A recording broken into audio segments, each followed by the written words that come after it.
புஷ்கரணியின் சிறப்பு. கங்கையை தலையில் அணிந்த கங்காதரனின் காலடியிலிருந்து இத்தலத்தின் புஷ்கரணி தோன்றுகிறது. சுயம்புலிங்கத்தின் கீழே எங்கிருந்து நீர் வருகிறது என்பது இன்றும் கண்டுபிடிக்க முடியாத புதிராகவே உள்ளது. அங்கு தோன்றும் புனித நீர் சன்னதிக்கு அடுத்த முகமண்டபத்திற்கு எதிரே உள்ள ருத்ரகுண்டத்தில் சென்று சேர்கிறது.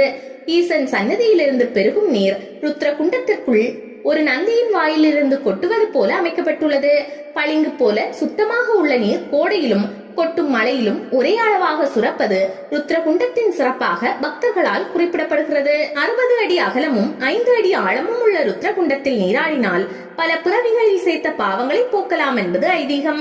மேலும் இந்த நீர் தீராத நோய்களையும் தீர்க்கும் மருத்துவ குணம் நிறைந்தது. அந்த தண்ணீர் ஆலயத்திற்கு வெளியே உள்ள இரட்டை குளங்களை அடைவதால் ஆலயம் மூடியிருந்தாலும் இந்த நீரில் நீராடலாம். அந்த குளங்களிலிருந்து வெளியேறும் நீர் கிட்டத்தட்ட 2000 ஏக்கர் பரப்பளவு கொண்ட நிலத்துக்கு பாய்ந்து விவசாயத்திற்கு உதவுவதுதான் ஆச்சரியமான விஷயம்.